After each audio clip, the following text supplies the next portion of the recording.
lands are essentially not rated. But there has to be, this issue has to come back and be confronted by the government. And so it's starting to apply rates in an incremental way, and I think that's what these exemptions show. So I see it in a different way.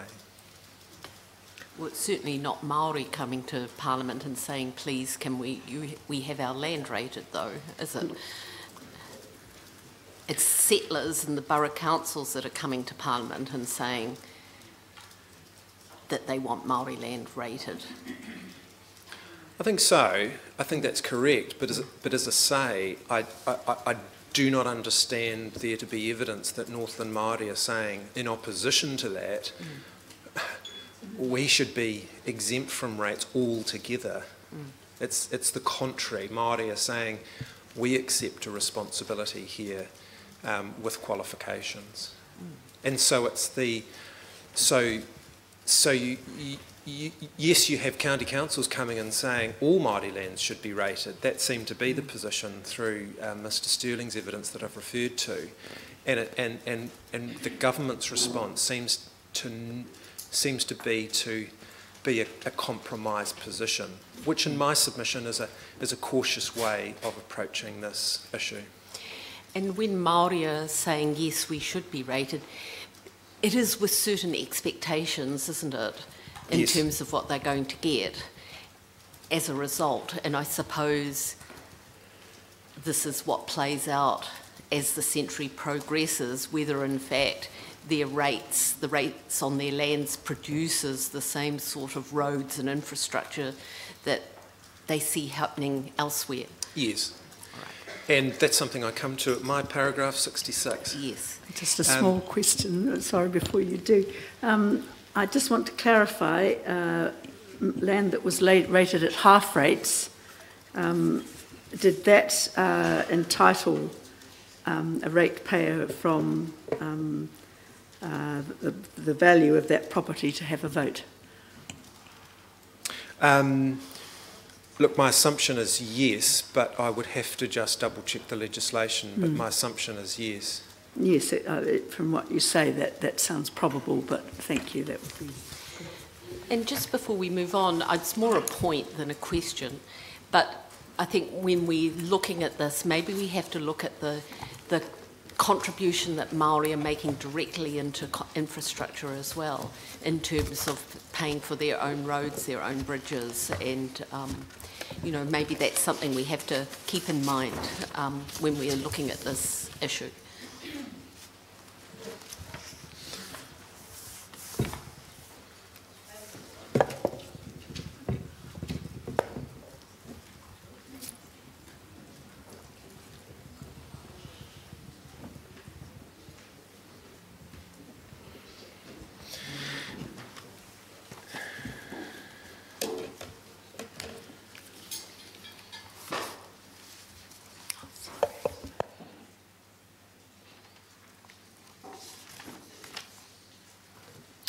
Now, seeing Dr. Anderson, as you mentioned that point, could I come back to my paragraph 21 in the submission, and just to deal with the point you make at a high level? And at my paragraph 21, the claimants also submit that Northland Māori contributed significantly to the infrastructure and establishment of the country through the land fund model. By paying rates, the claimants submit Northland Māori were paying double. The same could equally be said that the settlers, who paid an increased price for land from the Crown, also contributed significantly to the infrastructure and establishment of the country, and therefore also paid twice when they paid rates. And I think we discussed this before, and I don't know that we came to an agreement.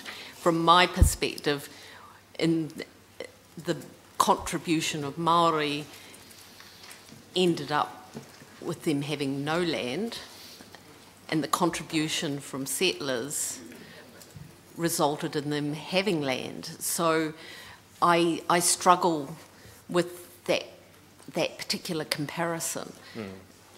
We didn't come to an agreement because my point was, no, Māori receive the payment for the land and accept it's a reduced payment, but they nevertheless do receive that, and that is something.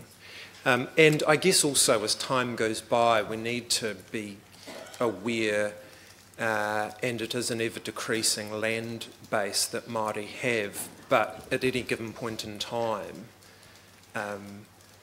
Māori do have lands as a land base, and I accept, of course, that in certain districts that really comes to an end point. It's difficult to say exactly when, but the Crown has conceded that Māori in certain districts are landless. Ironically, my point was somewhat different from this one. I was talking about Māori actually paying directly for road constructions. Oh, right, sorry, that's something different. Yeah. But returning to my paragraph 66, it's a similar issue we've been talking about, but with a different angle to it. Claimant counsel submit that while an increase in the rateability of Māori land required enfranchising Māori landowners, there was, quote, from their submissions, little need to worry, end quote, because there was no parallel provision to improve Māori representation at the local level. And I think that's, that submission is made in reliance on Mr. Sterling's evidence, as my footnote shows. The Crown respectfully does not respect that submission, and I wanted to make the point here that Mr. Sterling's point was, as I took it, the legislation changed to make Māori land rateable, albeit with all forms of exemptions, but there was no corresponding change to the legislation that accounted for Māori being enfranchised, and that is, there was no need for any change to the legislation because the capacity to vote in an election and be elected simply depended on the land being rateable, and so it automatically entitled Māori in that way to vote and to be elected. And as we know, it's at about this time that the Hokianga County Council is being just a minute, at this time? No. The Hokianga County Council elections were of an earlier decade, but prove the point that that showed that there was the capacity for Māori to be elected. So my simple point is that there was no need for the legislation, for us to look for a change also to the legislation to ensure Māori as ratepayers could vote, because it automatically accounted for that.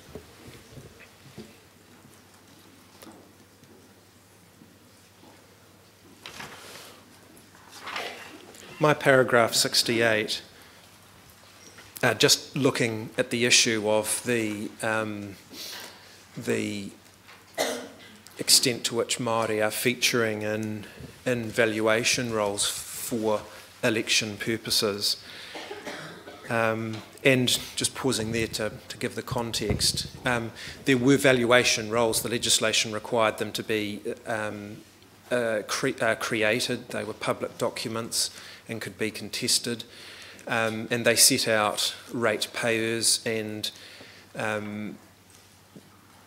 they listed like an electoral roll in the central elections would, and they also stated the number of votes the ratepayer had, because under the legislation, depending on the circumstances, some people had more than one vote, depending on their land holdings. It was interesting, though, because looking at that evidence, and I took Mr. Sterling through an example in cross-examination, it was abundantly clear that by far and away the majority of voters had one vote, and it really was quite exceptional. There were just a few people who had two or say three votes. It wasn't as if there were voters who had multiple votes as a result of their land holdings. But my paragraph 68, what is lacking in this inquiry is any forensic review of the valuation rolls for the Northland County Councils to determine how many Māori people featured on those rolls. And I make no criticism of anyone for not having undertaken that. As noted elsewhere in my submission, Mr Sterling said in cross-examination he did not analyse the results of all county council elections to determine exact numbers of Māori representatives. This may be because the valuation rolls for Northland County Councils are do no longer exist. We tried to look into this ourselves, and we did find the roll at about this time for the central government electorate, that is the Bay of Islands, and that is extant and it's in evidence before you. It's in N22.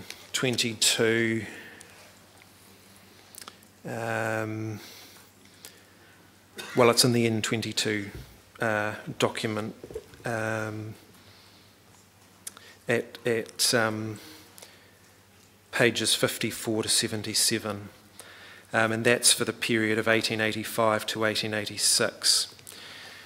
I took Mr Sterling through that roll, and the reason for doing it was, given the absence of a roll for the county councils, the reason I took Mr Sterling through that roll was because even in central government elections, and the franchise for voting in central government elections was very similar to the franchise for voting in county council elections.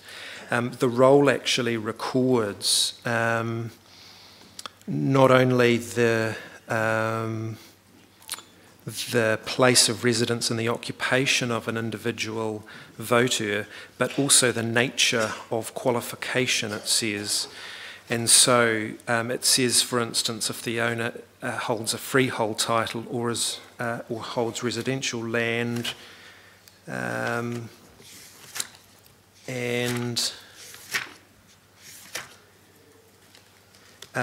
at times simply records ratepayer as well. And it's, I think, and so I took Mr Sterling through that, and we were looking to see, well, how many Māori people are on that list? And that's where we start to get into some real difficulties, I think. Because of names of people, some Māori names are obviously Māori, we would assume, and those people are Māori, but not necessarily all Māori have a obviously Māori name. And so some caution needs to be given to undertaking that exercise. But I was aware of other evidence that assisted in this regard, and we brought this to Mr Sterling's attention, and therefore we bring it to the Tribunal's attention. There is another document, and I refer to it at my paragraph 70, and it records the number of, quote, Aboriginal natives, end quote, on the central government electorate roll for the Bay of Islands electorate in 1886. And that's also in the N22 document at page 38. And I wanted to just make a couple of brief comments about that.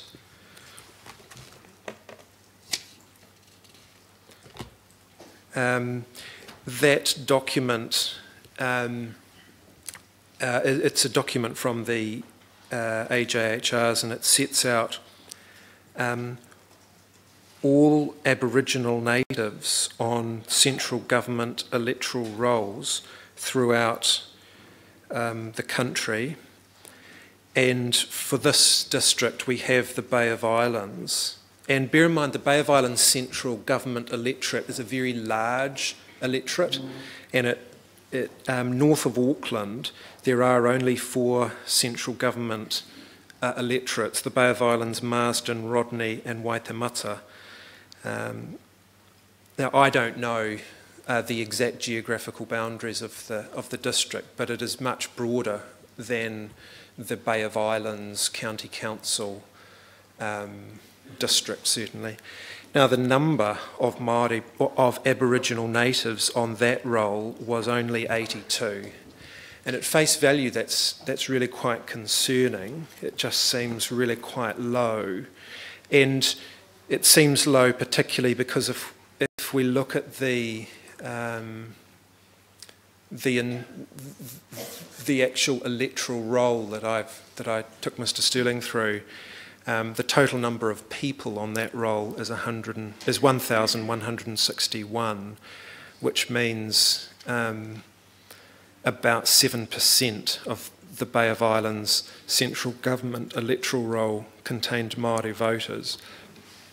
And again, I did just want to, just to bring some context to that, my paragraph 71, the electorate did cover, as I've said, a much greater area than the Bay of Islands County Council for local government purposes. And bear in mind, I'm just trying to extrapolate from the central government role some inferences we can reasonably draw about whether these people are also on the county council roll.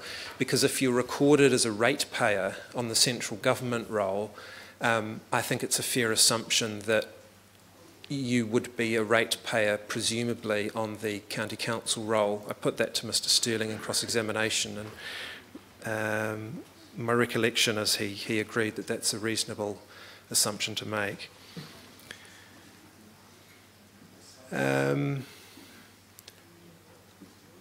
So there were 9 counties that covered the area north of Auckland.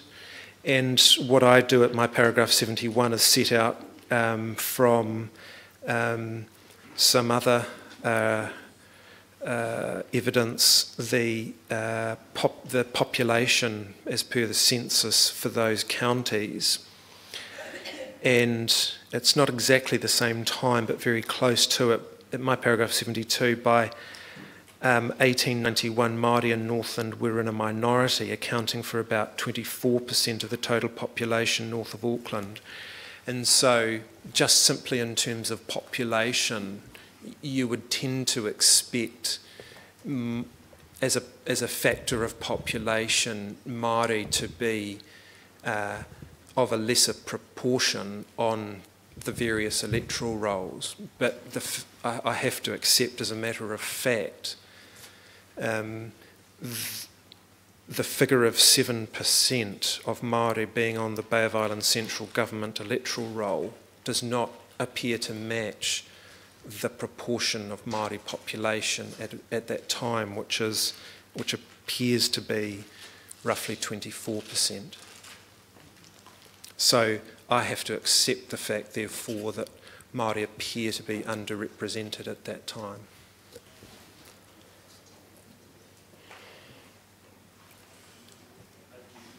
Now, the next part of my submission simply sets out the rating exemptions that occurred beyond 1893.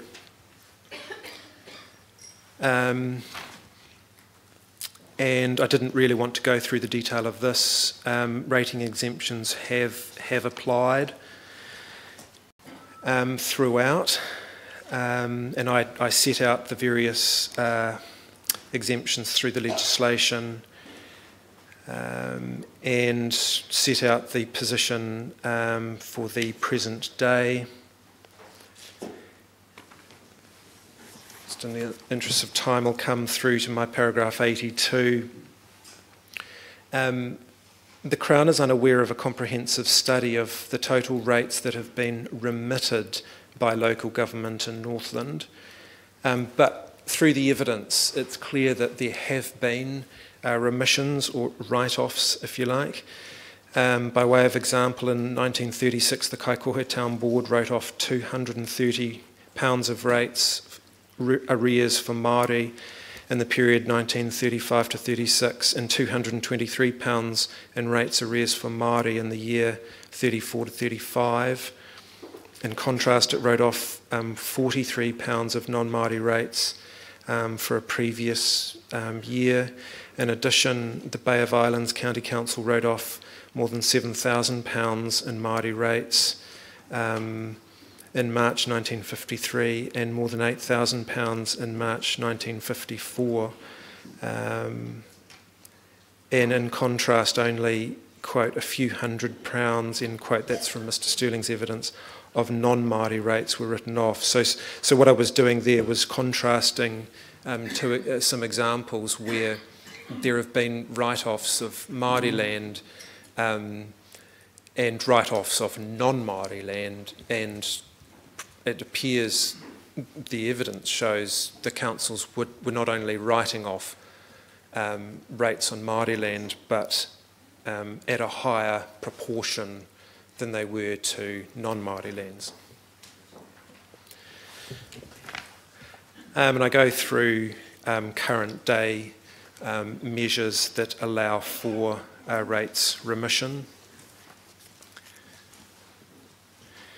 To end... Mr. Irwin, I apologise, but how far are those write-offs the result of Ngāta's push to deal with county councils? I just can't quite find where you are. I'm not sure what date we're up to with the write-offs. I'm sorry. Sorry, I'm sorry. I'm at paragraph 82. 82. Oh, so, okay.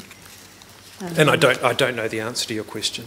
Yes, so you're into the 1930s. Yes.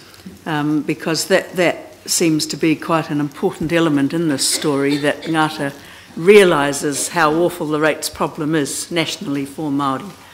And at the same time, there's this tremendous growing pressure from the councils that Māori pay their fair share, quote. And therefore, he is considering all the way through the 20s how to achieve this, and has a large meeting with the county councils in 1927, which, as far as I'm aware, did result in quite a lot of write-offs, although only usually for the next year and backwards, but also taking it up to the next year and a half or something, and then the exercise was sometimes repeated. And so I think that sheds a lot of light on how things were developing, and in fact the fact that Māori often were not in that period paying large quantities of the rates, which was a cause of great frustration to the councils. So I really wanted to ask, given all that, isn't there a point at which we might have expected the government to consider a different kind of solution, given the size of the rates arrears problems?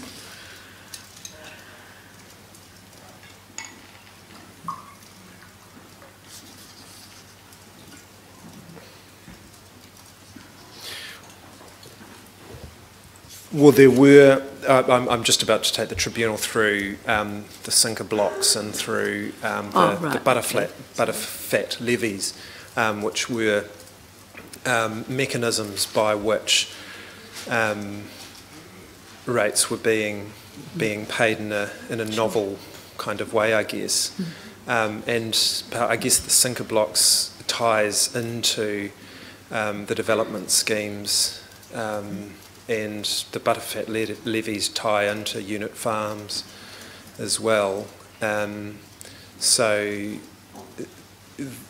there isn't, though, I don't think, some fundamental change in the legislation relating to rates, though, which is what you might have been looking for. But in my submission, well, the Crown submission, that's not inconsistent with treaty principles, because, as we say, there is a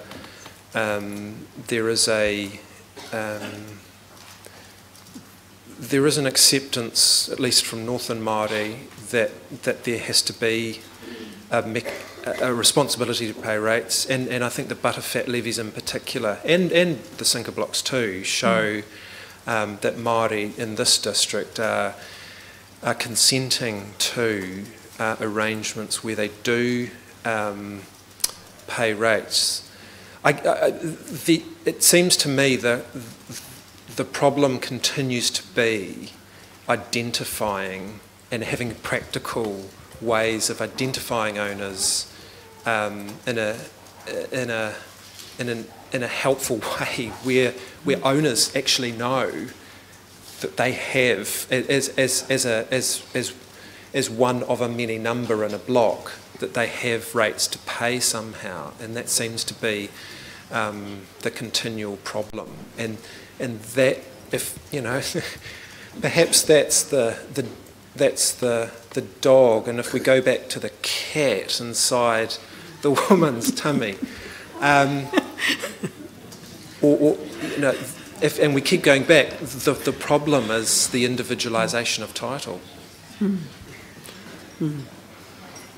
And also, you know, that there were, as you say, with the butterfat levies, there were certain farmers who clearly were able to pay, but then there were a lot of other people as well who were not in such perhaps a happy position. Sure. Just sticking though with ngāta, I think it's intriguing, isn't it? I think we Monday is in the far distant past of my memory, but I think I'm right. We had a discussion on Monday about, is the Crown Māori, or should the Crown be Māori? In the 1920s, we have a significant Māori leader within who is the Crown, and who is making changes that can be tied to him.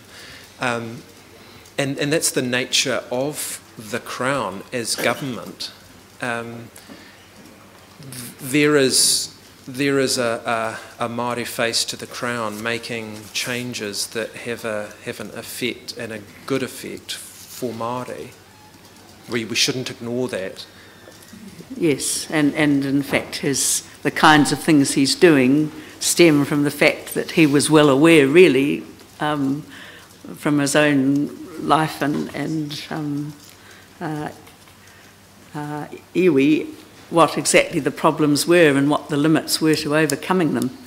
I mean, so that is important. The same with Carol.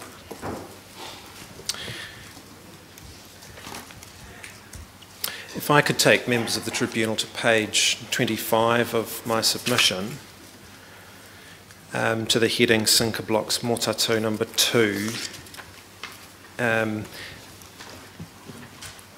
In my paragraph 93, Claimant Council discuss sinker blocks. They say sinker blocks were used as part of consolidation schemes to recompense for rates compromises. They say Māori were willing to sell sinker blocks on the understanding the land would be developed and settled by Māori. In terms of the Mōtātau number 2 block, Claimant Council submit the following things. The lands that were known as the Ngāti Hine residual lands, or the Mōtātau number 2 residual lands, were to be used as a sinker block for all rates arrears in the Bay of Islands district, with the sinker block apportioned to the Crown.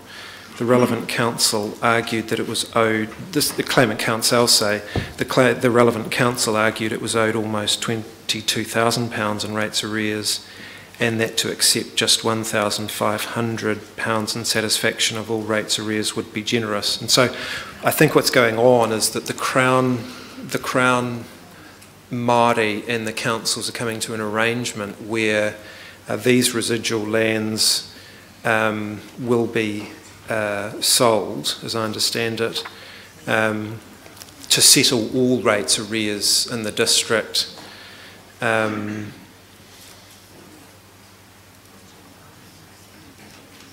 And it's agreed to write off many thousands of pounds of rates arrears, and for the council to receive, as I understand it, £1,500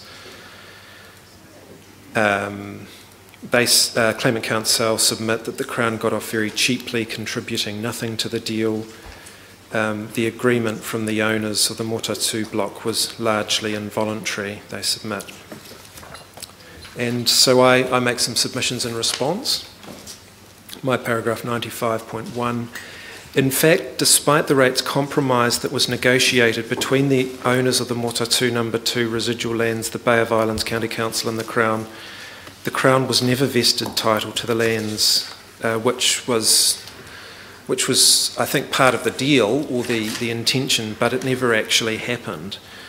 And this appears to have been because the consolidation scheme was not completed.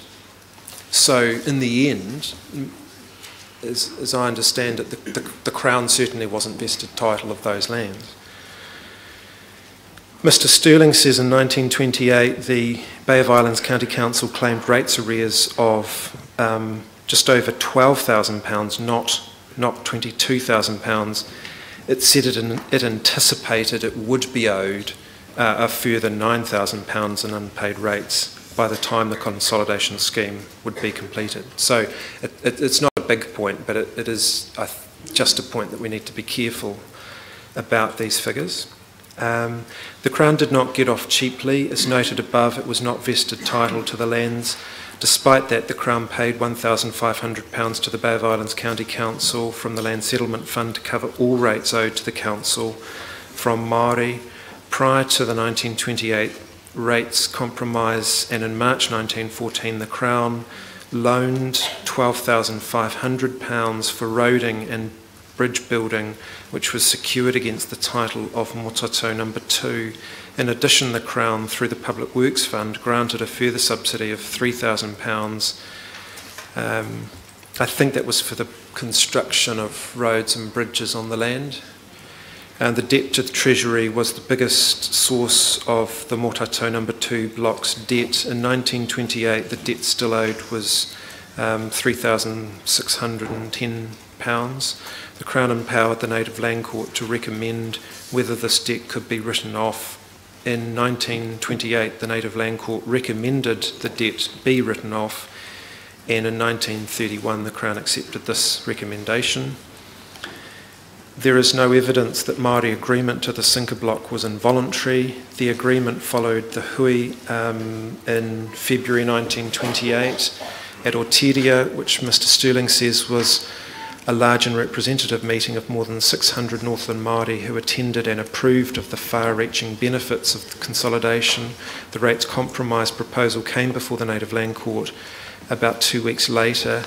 At the hearing, Judge Atchison stated that the hui at Oteria was thoroughly representative of the native people of the Bay of Islands. Tauhenare MP gave evidence that, quote, all the natives had agreed that all the native lands in the country would be dealt with by the Commission, end quote, being the Consolidation Commission. A representative from the Bay of Islands County Council said that concession was a very generous one so far as the natives were concerned. And so I think the reference to the County Council saying that this deal was generous was the County Council actually saying Māori were being generous.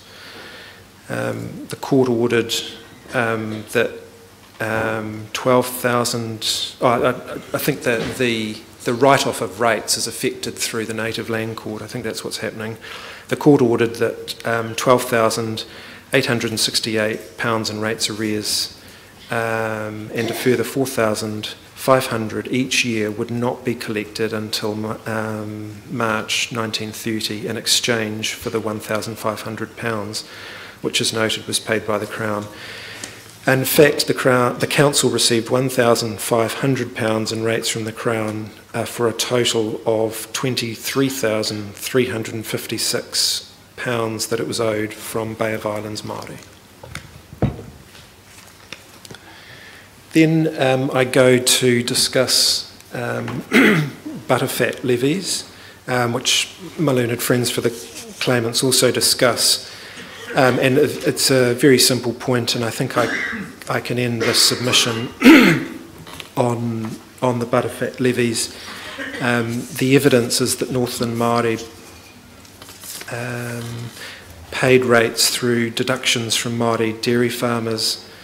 And the Crown, the point of the submission is Northland Māori were not compelled, but chose to accept higher butterfat levies in lieu of rates. And I go through the facts at my subparagraphs 98.1 through to 98.4. Now, my understanding of the mechanism by which this happens is that it is by consent. There is no other way that the butterfat levy can be used to pay the rates. And again, it shows Northland Māori farmers accept the responsibility to pay rates and agree to do it in this way. So they therefore receive a little bit less, and that is the mechanism by which the rates are paid. And I think the point was made also about these levies, that in fact that was what was really helpful was when the council actually sat down with Māori about the rates problem. It was then possible to get to a solution. And a solution that everybody came to, I agree.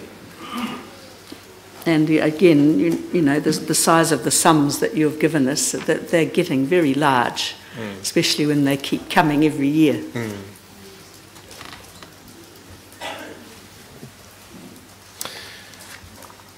I wonder if we take the remainder as read. We've had quite a discussion about some of the broader issues to do with Northland Māori participation in local government itself, and by local government I mean the county councils and those things. We've had a discussion, and I accept it's not there in the written document, yesterday about the very important ways in which Northland Māori, through their own, have participated in local government of their own kinds through the mechanisms that we discussed in the Issue 1 submission. And we discussed how, through the evidence yesterday, how it showed that there were examples of quite intriguing and wide-reaching ways in which, in the 19th century and through to the 20th century, and from Mrs. Leaf's evidence through to quite recently, how Northland Māori, in certain examples, have showed the exercise of their own tino rangatiratanga in governing their own people. So have you finished the rates section? Yes. Well, could I just make a couple of comments at the end of that?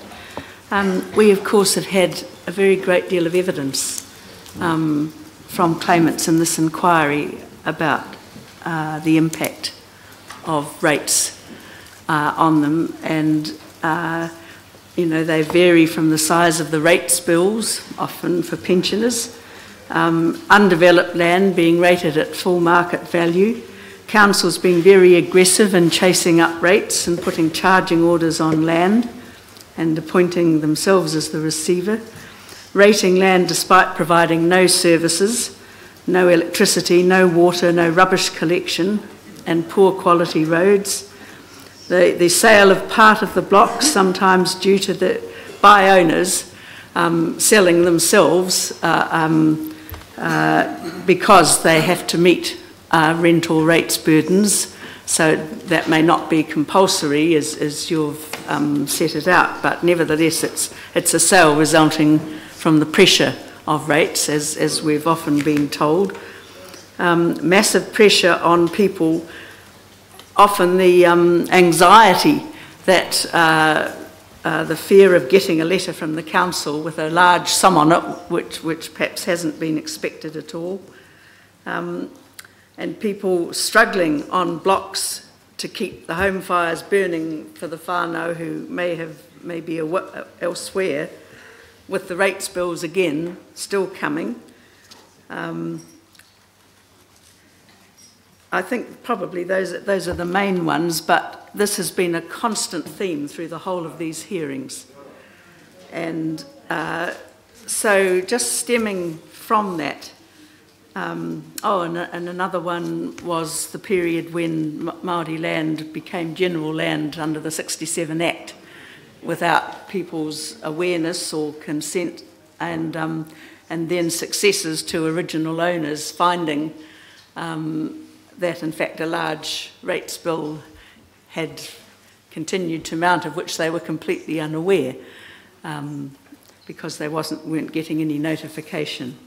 So just in light, I beg your pardon, just in light of all that, I'd like to go to the Local Government Rates Inquiry of 2007 and its recommendations in respect of Māori land, because it had some important things to say.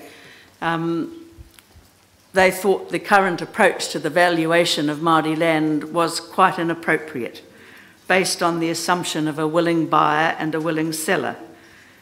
But yet Māori land cannot be sold except under special and limited circumstances.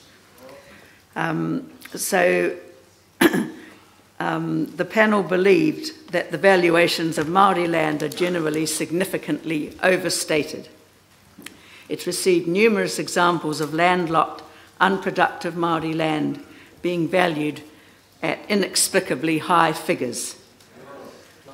The panel recommended a new basis for valuing Māori land for rating purposes be established, explicitly recognising the cultural context of Māori land, the objectives of the Te Turi Whenua Māori Act 1993, and the inappropriateness of valuations being premised on the market value of Māori land. And if I could just put some questions to you based on that. I wonder if you'd accept that those recommendations indicate a need for a number of crucial changes in policies relating to the rating of Māori land. I wonder if you could give us an update on progress, if any, of the government acting on these recommendations, which are now 10 years old.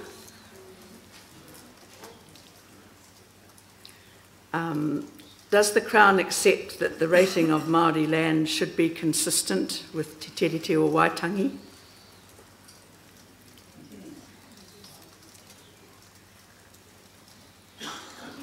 And does it accept that it's the role of the Crown to ensure local authorities are acting consistently with Te Tiriti, and that the rights of local authorities to govern are matched by responsibilities by the same authorities to give effect at a local level to the duties of the Crown? Mr. Earl, I'm picking that you're going to want to be able to look at this report and reply in writing? Yes. I'd need, obviously, to take instructions. Thank you.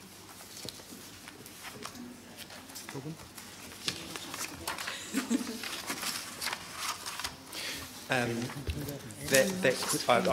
written down as best I can the question that would be helpful. You might want to review the transcript, or did you want to put those in? Would you like me to write them?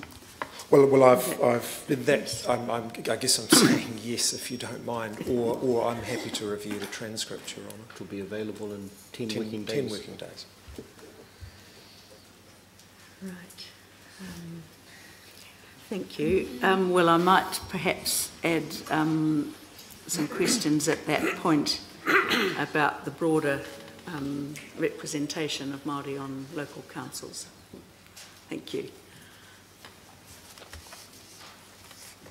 Thank you, Ms. Irwin.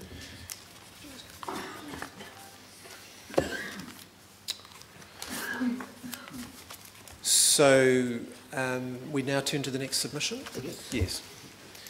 And so the next submission is our issue 11 submission 3.3.416. And we're right on track with our timetable. We're due to start this and to carry on over the after the morning tea break.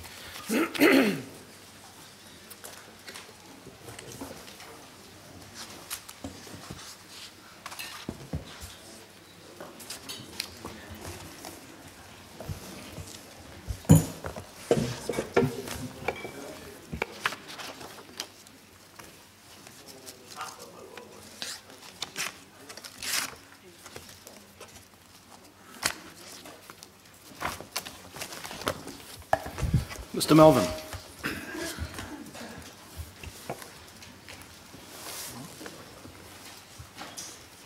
E te kai whakawā me ngā mema o te rōpū whakamana I te tiriti o Waitangi, tēnā koutou, ki ngā tangata katoa, tēnā koutou.